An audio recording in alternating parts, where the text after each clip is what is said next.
রফিকুল ইসলাম দোকান বাকি 360 টাকা। রফিকুল ইসলাম দোকান বাকি 360 টাকা। মোহাম্মদ জাফর মিয়া দোকান বাকি 440 টাকা।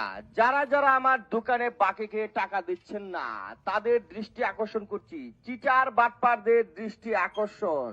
জাফর ইকবাল 676 টাকা। জাফর ইকবাল 676 টাকা।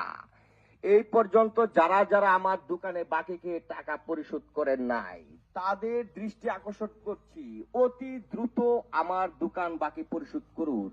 আমি দুদিন যাবৎ সিদ্ধান্ত নিয়েছি পুরো এলাকা জুড়ে মাইকিং করব সবার বাড়ির সামনে গিয়ে। যারা যারা আমার দোকান বাকি এখন পর্যন্ত পরিশোধ করেন নাই তাদের দৃষ্টি আকর্ষণ করছি। মোহাম্মদ সালাম মিয়া 770 টাকা। রফিকুল ইসলাম দ্রুত দোকান বাকি পরিশোধ করুন, তা না হলে মানিজ্যত মারার প্রোগ্রাম করেছি। মাইকিং করে সারা এলাকায় আপনাদেরকে জানিয়ে দেওয়া হবে কার কার কাছে আমি টাকা পাই। তোমার আব্বার কাছে আমি 990 টাকা পাই। জলদি তোমার আব্বাকে বলবা টাকাটা পরিশোধ করতে, তা না হলে কিন্তু ইজ্জতটা মেরে একবারে ছারখার করে দেবো। দোকান বাকি খাইলে কি মনে থাকে না কার টাকা খাইতেছো? মনে হচ্ছে নিজের বাপ দাদার দোকান। হাইয়া মাইক মারা যাও, তোমার আব্বাকে এক্ষুনি বলবা যে টাকাটা পরিশোধ করার জন্য। ফিরুজ আলম 120 টাকা। ফিরুজ আলম 120 টাকা দ্রুত পরিশোধ করার জন্য আপনাকে অনুরোধ করা যাচ্ছে। এবার মাইক মেরে অনুরোধ করছি, তারপর থেকে কিন্তু মাইক মেরে পুরো এলাকায় ইজ্জতটা একবারে পচিয়ে দেব। চিটার বাটপারদের স্বাগতম।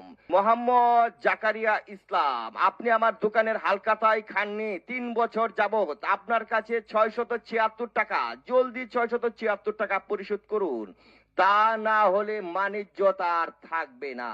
চিটার বাটপার, চিটার বাটপার।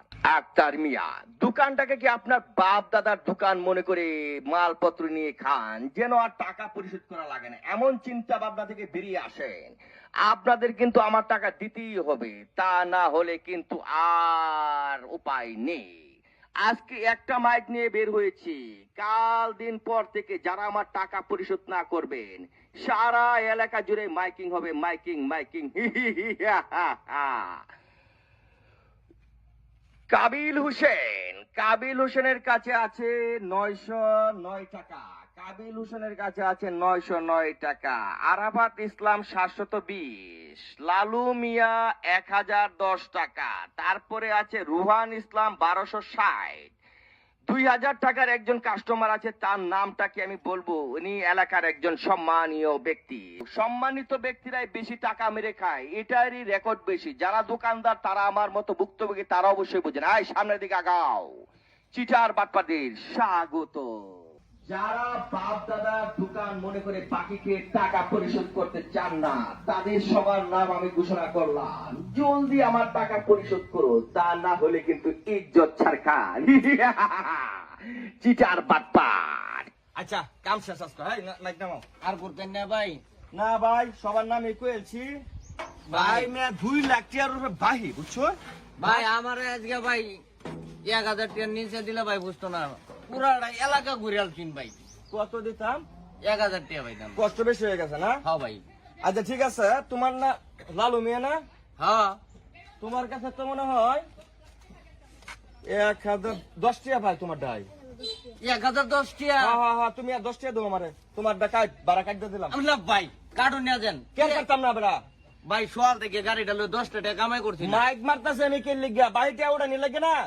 যেহেতু বাড়িটা উড়ানির উদ্যোগ নিচ্ছি তোমার টাইমে 1010 টাকা ভাই। তুমি আর উল্টা আমার 10 টাকা দিবা। তোমার বাড়া কাট দাও, 10 টাকা দাও, 10 টাকা দাও। চিটারে ব্যাপারে ছেড়ে দাও বেড়া। তোমার মতো চিটারে লাগে আজকে আমার মাইক বারো লাগতেছে বেড়া। দোকান বাহির লাগা দোকানটা কি বাপদাদার মনে করো যে নিলাম আর খাইলাম আর টিয়া লাগবে না কোনোদিন? দাও জলদি দিয়ে দাও। টিয়া ভাই, টিয়া তো দেমি ভাই। কবে দিবা? 2 বছর হয়ে গেছে, টিয়া দেওয়ার তো খবর নাই। আমার টিয়াটা লয়ে তোমরা কিভাবে ঘুমাও? তোমার টেনশনও না? এই 10 টাকা দাও ভাই, অনেক বাবারে বাবা, সুযোগ পাইছু দেখে করে গেছো টাকা টেনে লাগবো। যার লগে যেই কাম করু লাগে তোমার লগে এবার সুযোগ পাইছি রে। টিয়াটা ভাগ করবে না কোনো? 2 দিন বাদে দে। তুই টিয়া দিবে 10 টাকা? এরকম লোক আর দেখছিলাম না। বড় ফাজিল গুনানকার। এত সিটার কে তোরা? মাসে টিয়া দোনো খাইলে টিয়া দিবার মন থাকে না? টিয়া তো দে আমি মিয়া একরে মাইক মেরে ই করে দিলাম। টিয়া তো নিলানি। এর দোনো নামাই তুই। হ্যাঁ আমি গেলাম। আর চার লোক টিয়া নিছে আবার মাইক মেরে এলাকা তো জানা দিচ্ছে। আমার একটা মান সম্মান আছে না?